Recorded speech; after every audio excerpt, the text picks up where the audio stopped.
ಕಷ್ಟಪಟ್ಟದ್ದು ಸಾಕು, ನಮ್ಮ ಮಕ್ಕಳು ಸುಖವಾಗಿರಬೇಕು ಅನ್ನುವಂಥ ಪರಿಕಲ್ಪನೆ ಇತ್ತಿತ್ತಲಾಗಿ ಪಾಲಕರ ಒಳಗಡೆ ಭಾಳ ಜಾಸ್ತಿ ಆಗಾಕತ್ತೈತಿ. ಸೊ ಸುಖ ಅಂತಂದರೆ ಏನು ಅನ್ನುವಂಥದ್ದು ಒಂದು ಪ್ರಶ್ನೆ. ಕೆಲವರ ದೃಷ್ಟಿಯೊಳಗೆ ಬೇರೆ ಬೇರೆ ಸುಖಗಳದಾವೆ ಮಕ್ಕಳಿಗೆ. ಸೊ ಕೆಲವು ಪಾಲಕರಿಗೆ ಏನು ಅನ್ನಿಸ್ತದ, ಆರಾಮಾಗಿ ಲೇಟಾಗಿ ಎದ್ರೆ ನಿದ್ದೆ ತಾಣ ಮುಗಿಸಿ ಎದ್ರೆ ಭಾಳ ಸುಖ ಅಂಥೇಳಿ. ಇನ್ನು ಕೆಲವು ಪಾಲಕರಿಗೆ ಅನ್ನಿಸ್ತದ, ಇಲ್ಲ ಅವನು ಏನು ಬೇಕು ಅದನ್ನು ತಿನ್ನಿಸಿದ್ರೆ ಸುಖ, ಅವನಿಗೆ ಹೆಚ್ಚು ಸುಖ ಕೊಟ್ಟಂಗೆ, ನಾವು ಸೌಲಭ್ಯ ಒದಗಿಸಿಕೊಟ್ಟಂಗೆ. ನಾವು ಸಣ್ಣವರಿದ್ದಾಗ ನಮಗೆ ಅವೆಲ್ಲ ಬೇಕಾದದ್ದು ಸಿಕ್ಕಿಲ್ಲ, ಬಟ್ ನಮ್ಮ ಮಗಗೆ ಅದನ್ನೆಲ್ಲ ಕೊಡಿಸ್ಬೇಕು. ಎಷ್ಟು ಕಾಸ್ಟ್ಲಿ ಚಾಕ್ಲೇಟ್ ಆಗ್ತದೆ ಅದನ್ನು ಕೊಡಿಸ್ಬೇಕು, ಎಷ್ಟು ಲೇಸ್ ಇರ್ತದೆ, ಅಥವಾ ಯಾವುದಾದ್ರೂ ನೂಡಲ್ಸು ಅಥವಾ ಪಿಜ್ಜಾ ಏನೋ ಒಂದು ಕಾಸ್ಟ್ಲಿದು. ಸೊ ಅದನ್ನೆಲ್ಲನೂ ನಾನು ತಿನ್ನೋಕೆ ಪ್ರೊವೈಡ್ ಮಾಡೋದು ನನ್ನ ಕರ್ತವ್ಯ.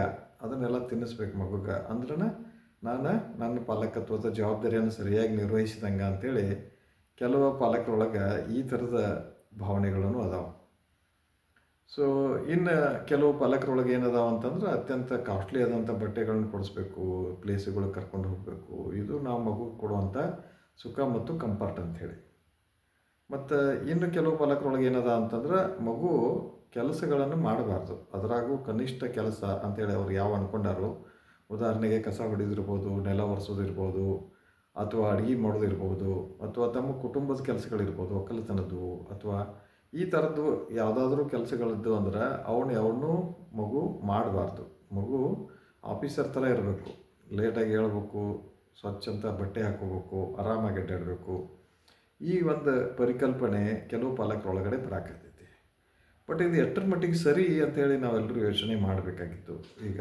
ಯಾಕಂದ್ರೆ ಇದರ ಪ್ರಭಾವ ಮಕ್ಕಳ ಮೇಲೆ ಏನಾಗತ್ತೈತಿ, ಈ ಥರ ಮಕ್ಕಳನ್ನು ಬೆಳೆಸೋದ್ರಿಂದ ಏನು ಸಮಸ್ಯೆಗಳಾಗತ್ತವು, ಈ ಎಲ್ಲ ವಿಚಾರಗಳನ್ನು ಒಂದೊಂದಾಗಿ ನಾವು ಅನಲೈಸಿಸ್ ಮಾಡ್ತಾ ಹೋಗೋಣ. ಸೊ ಈಗ ನಿಧಾನವಾಗಿ ಹೇಳುವಂಥದ್ದು ಒಂದು ಸಮಸ್ಯೆಯನ್ನು ನಾವು ಇವತ್ತು ಕನ್ಸಿಡರ್ ಮಾಡಿದ್ರೆ, ಶಾಲೆಗೆ ಹೊರಡೋದಕ್ಕಿಂತ ಮುಂಚೆ ಕನಿಷ್ಠ 1 ಗಂಟೆ ಆದರೂ ಮೊದಲ ಮಗು ಹೇಳ್ಬೇಕು ಹಾಸಿಗೆಯಿಂದ. ಉದಾಹರಣೆಗೆ 8 ಗಂಟೆಗೆ ಮಗು ಸ್ಕೂಲಿಗೆ ಹೋಗೋ ಸಲುವಾಗಿ ಮನೆಗೆ ಬಿಡ್ತೈತೆ ಅಂದರೆ 7ಕ್ಕೆ ಹೇಳ್ಬೇಕು. ಸ್ಕೂಲ್ 9ಕ್ಕೆ ಇರೋಲ್ತಕ್ಕಂಥ ನೀವು ಮನೆ ಎಷ್ಟೊತ್ತಿಗೆ ಬಿಡ್ತೀರಿ ಅದು ಇಂಪಾರ್ಟೆಂಟ್.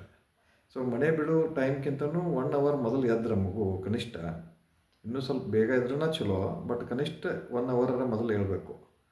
ಸೊ 1 ಅವರ್ ಮೊದಲು ಎದ್ರೆ ಅದಕ್ಕೆಲ್ಲ ಹಲ್ಲು ತಿಕ್ಕೊಳ್ಳೋದು, ಮುಖ ತೊಕ್ಕೊಳ್ಳೋದು, ಒಂದು ಗ್ಲಾಸ್ ನೀರು ಕುಡಿದು ಮಾಡಿ, ಏನಾದರೂ ಒಂದು ಸ್ವಲ್ಪ ಚಹಾ ತೊಗೊಳ್ಳೋದು, ಹಾಲು ಅಥವಾ ಏನಾರು ಕುಡಿದ್ರೆ ಸೊ ಮಗುಗೆ ಮೋಷನ್ ಬರ್ತದೆ, ಕ್ಲಿಯರ್ ಆಗ್ತದೆ, ಸಂಡಾಸ್ ಕ್ಲಿಯರ್ ಆಗ್ತದೆ. ಸೊ ಕೆಲವ್ರು ಏನು ಮಾಡ್ತಾರೆ, ಎಬ್ಬಿಸ್ಬೇಡ. ಈಗ ತಾಯಿಗೆ ಕೆಲವು ಪ್ರಕರಣದೊಳಗೆ ಎಬ್ಸಕ್ಕೆ ನೋಡ್ತಿರ್ತಾರೆ. ತಂದೆ ಹೇಳ್ತಾನೆ, ಎಬ್ಬಿಸಿ ಏನು ಮಾಡ್ತೀವಿ ಪಾಪ, ಸಣ್ಣ ಮಗ ಆಯ್ತು ಮಕ್ಕಳು ಇನ್ನೊಂದು ಸ್ವಲ್ಪ ಲಾಸ್ಟ್ ಮೂಮೆಂಟ್ ಎಬ್ಸೋದು ಅಂತೇಳಿ. ಈಗ 8 ಗಂಟೆಗೆ ಮನೆ ಬಿಡೋದಿರ್ತದೆ, ವ್ಯಾನ್ ಬರ್ತಿರ್ತೈತಿ, 8ಕ್ಕೆ 15 ನಿಮಿಷ ಕಡಿಮೆ ಇರ್ತದೆ, ಎಬ್ಬಿಸ್ತಾರೆ.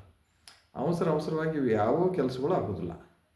ಸೊ ಈ ಥರ ಆದಾಗ ಆ ಮಗುಗೆ ಏನಾಗಿಬಿಡ್ತೈತಿ, ಏನು ಮಾಡ್ಬೇಕು, ಗಡಿಬಿಡಿ ಒಳಗಡೆ ಮುಖ ತೊಳೆದು ಇದನ್ನು ಮಾಡಿ ಸ್ಕೂಲಿಗೆ ಕಳಿಸ್ತಾರೆ. ಆ ಮಗು ಸ್ಕೂಲಿಗೆ ಬಂದ ಬಳಿಕ ಸಂಡಾಸ್ಗೆ ಬಂತಂದ್ರೆ ಆ ಮಗುಗೆ ಆಗುವಂಥ ಡಿಸ್ಕಂಫರ್ಟ್ ಎಷ್ಟಿರ್ತೈತಿ, ಪೇನ್ ಎಷ್ಟಿರ್ತೈತಿ, ಅವಮಾನ ಎಷ್ಟಾಗ್ತಿರ್ತೈತಿ. ಟಾಯ್ಲೆಟ್ಗೆ ಹೋಗ್ಬೇಕಾದ್ರೆ ಟೀಚರ್ ಮುಂದೆ ಹೇಳಬೇಕಾದ್ರೆ ಸಹಪಾಠಿಗಳಿಗೆ ಸಣ್ಣ ಮಗು ಇದ್ರೂ ಸಹಿತ ಕುಗ್ಗಿ ಹೋಗ್ತಿರ್ತೈತಿ. ಅದನ್ನು ಹೇಳೋದಕ್ಕೆ ಕಿರಿಕಿರಿಯಾಗಿ ಹೋಲ್ಡ್ ಮಾಡ್ಕೋತೈತಿ. ಎಷ್ಟೋ ಸಲ ಚೆಡ್ಡಾಗೂ ಮಾಡ್ಕೋತಾವೆ ಮಕ್ಕಳ. ಸೊ ಈ ಥರ ಮಗು ಸಮಸ್ಯೆ ಫೇಸ್ ಮಾಡತ್ತೈತಿ. ಬಟ್ ಪಾಲಕ ಏನು ಅಂದ್ಕೊಳತ್ತಾರಂದ್ರೆ, ಇಲ್ಲಿ ತಂದೆ ಇದ್ದವರು, ಇಲ್ಲ ಮಗು ಹೆಚ್ಚು ನಿದ್ದೆ ಮಾಡಲಿ, ಸುಖವಾಗಿರಲಿ ಅಂತ ಅಂದ್ಕೊಳತ್ತಾರ.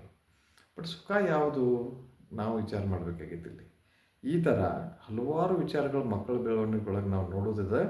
ಸೊ ಈ ಒಂದು ವಿಚಾರನ ಇವತ್ತು ಪ್ರಸ್ತಾಪ ಮಾಡಿ ಈ ವಿಡಿಯೋ ಮುಗಿಸ್ತನು. ನಾಳೆಗೆ ಮತ್ತು ಒಂದೊಂದು ವಿಚಾರಗಳನ್ನ ಡಿಟೇಲಾಗಿ ಅನಲೈಸಿಸ್ ಮಾಡ್ತಾ ಹೋಗೋಣ ಶಾರ್ಟಾಗಿ. ಎಲ್ಲರಿಗೂ ಧನ್ಯವಾದಗಳು.